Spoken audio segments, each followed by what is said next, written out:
大家好，敖酱又来啦！时隔一周，不知道哥哥们有没有想我呢？这一周发生的事呢，先是俄国防部伪造战果被揭穿，再到俄后院又熄火，最后是俄军机再次现身北美防空识别区，可谓是相当精彩。话不多说，敖酱马上开始喽！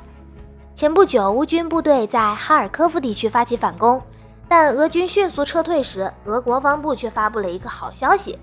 就是俄军使用卡52黑鲨武装直升机阻止了乌军夺回扎波罗热核电站的计划，但在俄方大肆宣传胜利之时，一些热心网友却从俄国防部的视频中发现，俄军使用卡52在15公里外发射的2枚 9K121旋风反坦克导弹，击中的并不是搭载有乌海军陆战队队员的登陆艇，而是一个巨大的桥墩。不过仔细想想，这则胜利消息其实有点不合理，因为在扎波罗热地区并没有俄乌两军大量交战的信息。同时考虑到驻扎在扎波罗热核电站的俄军数量不少，并且配备了坦克、步兵战车、榴弹炮和火箭炮等重武器，所以乌军如果真的准备派兵夺回这个欧洲最大的核电站，根本不会只派出搭乘驳船的轻步兵。而在这一消息被证实是假消息之后，也引起了俄罗斯国内民众的强烈不满，开始在网络上抨击俄国防部发言人科纳申科夫中将，因为这并不是他第一次放出伪造信息。俄乌战争的最初阶段，大部分俄罗斯人都还是通过电视和广播来获取俄乌战场上的消息，但随着战争的继续，越来越多的俄罗斯人发现，通过网络获取前线信息更加真实。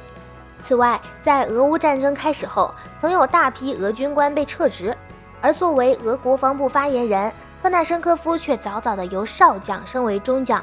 但中将级国防部发言人在全世界范围内都极为罕见，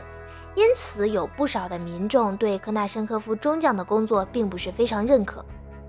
接着我们来看关于乌克兰的消息。在乌克兰抱怨西班牙援乌武器运送缓慢之后，当地时间9月14日，西班牙国防大臣罗夫莱斯表示，作为西班牙对援乌计划承诺的一部分，西班牙将在位于萨拉戈萨的军事基地对乌军士兵进行训练。目前这一计划正在不断的推进，最近数月来已经有600名乌军士兵抵达西班牙，并接受了医疗救助和军事训练。根据西班牙方面的信息，训练项目的具体内容包括坦克驾驶与作战训练、防空导弹操作系统，还有战地医疗和排雷作业等等。值得注意的是，不仅仅是西班牙，英国曾在7月9日宣布启动一项新的军事计划。计划的主要目的是在未来几个月内，根据英国的基本士兵训练，培训多达1万名乌军士兵。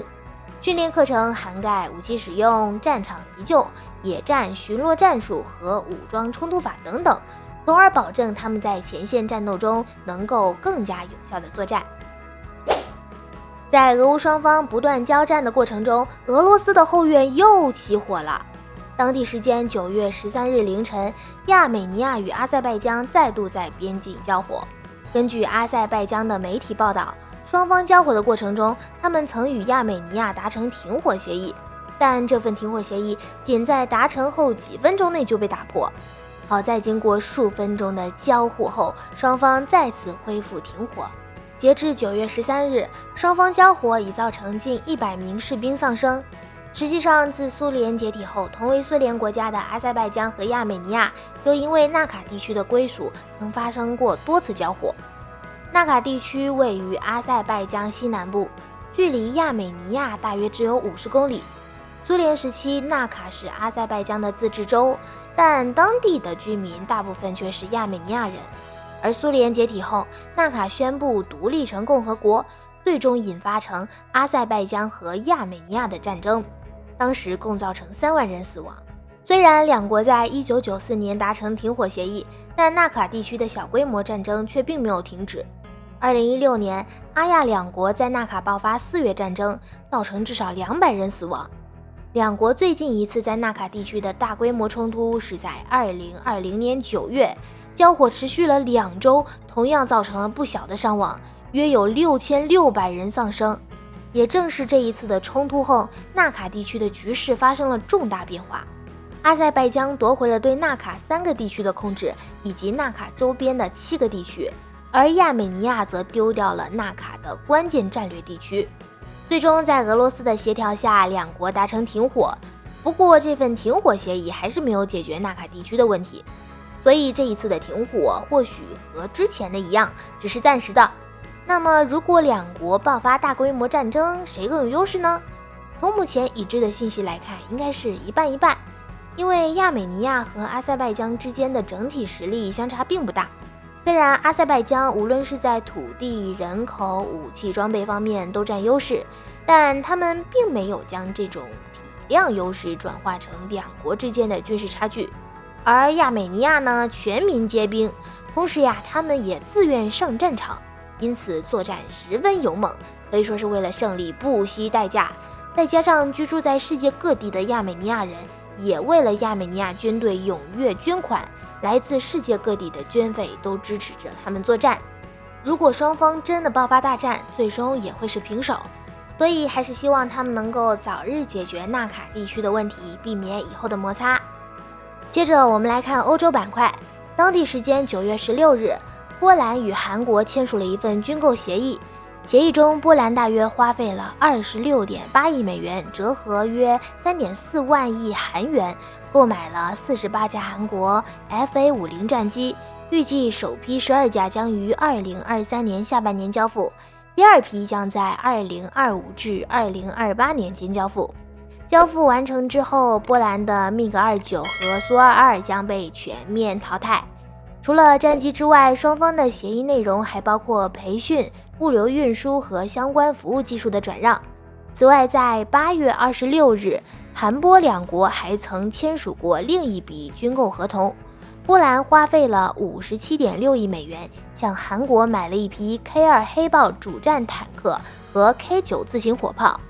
为什么波兰会这么看重韩国的军事装备呢？首先，我们得简单了解一下。波兰此次购买的 FA-50 战机，这款战机实际上是韩国以 T-50 精英教练机为基础衍生而出，而精英呢，其实是脱胎于 F-16，只是重量和尺寸方面小一点，内部结构和系统有70%到80%的共通性，所以从血统上来讲， FA-50 是一款美系战机。值得一提的是，使用的 AN/APG-67V4 雷达强化了侦察和识别的性能，具备了一定的精确打击能力，曾集中摧毁过远距离目标。虽然战力水平对比新款的 F-16还有一定的差距，但对于波兰来说也是够用的。那为什么波兰不直接向美国购买最新版的 F-16呢？以凹酱的看法，大概率是看中了 FA-50 的性价比优势。因此次波兰购买的48架 FA-50 仅为26.8亿美元，也就是说 FA-50 的单价只有5400万美元，这个价格确实比买美国的战机便宜一些。况且多年来，韩国在美国的帮助下，军工方面的研发能力有明显的提升，例如他们获得了 F-16战机等先进装备的生产技术，提升了在飞机制造方面的实力。而除了在美国方面获得的技术外，韩国也曾经向俄罗斯采购过 T-80U 主战坦克等等。目前韩国已经成为国际公认的军工大国了，所以 FA-50 在可靠性上基本不用担心，也因此波兰才会选择购买韩国战机。总而言之，韩国在军工领域已经形成了独特的优势，不过在武器出口方面，他们的运气真的是比较好。就以此次波韩军购来看，波兰之所以向韩国采购武器，主要与此前向乌克兰援助武器造成自身的库存不足有关。接下来我们来看美洲板块。9月11日，北美防空司令部表示，有2架俄罗斯侦察机进入了美国阿拉斯加州的防空识别区，但在飞行过程中并没有进入美国和加拿大领空，而这也是俄乌战争发生后有资料显示的第2次俄军军机进入美方的防空识别区。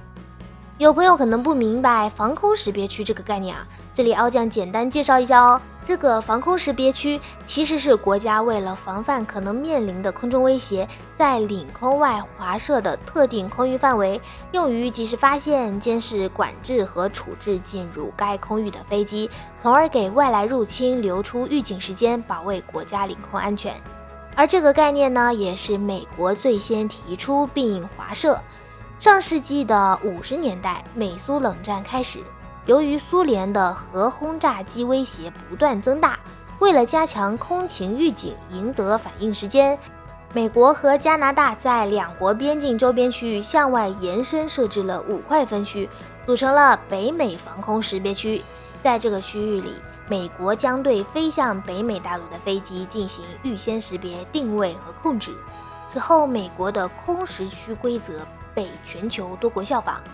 那我们回到这件事情本身，为什么俄军侦察机如此频繁地进入北美防空识别区呢？其实这与美俄在北极地区的竞争有关。在过去相当长的时间内，北极因为极端的气候条件和偏僻的地理位置，一直处于被各国忽视的状态。而到了冷战时期，北极由于地理条件比较特殊，成为了美苏两大军事集团对峙的前沿，一度成为世界上洲际导弹部署密度最高的地区。因为从军事战略层面来讲，北极空域占领着全球的最高点，再加上北极空域有着最短的空中打击距离，厚厚的冰层和北极上空的电离层又为水下的潜艇提供了天然的良好屏障。所以即便冷战结束后，这片区域也是美俄两国的战略要地。而在去年年初，美军曾提出了北极战略蓝图，打算在北极地区长时间驻守海军部队来遏制俄罗斯的北极发展，而且还把北极的战略竞争也纳入了大国竞争的一部分，建立了美军各军种和盟国军队之间的信息共享机制，提升参与北极地区的协同作战的能力。而对于俄罗斯来说，他们拥有北极地区最长的海岸线，因此也一直把北极地区看作自身的核心利益所在。所以俄军一直在不断加大对北极地区的战略部署。例如在2014年，俄军成立了北方舰队联合战略司令部，负责北极方向的防务。这个司令部共包括38艘水面舰艇、42艘潜艇和2个北极机动机枪旅。总的来说，未来的美俄双方在北极地区的竞争会越来越激烈。当然啦，对北极有诉求的国家并不只有美俄，很多国家在北极都有相应的设施。毕竟北极的地理环境独特，对全球航运、国际贸易和能源运输供应都有不少的影响。好了，本期军事新闻分享到这里就结束啦。喜欢本频道的朋友们可以点击下方的订阅按钮，我们下期再见吧。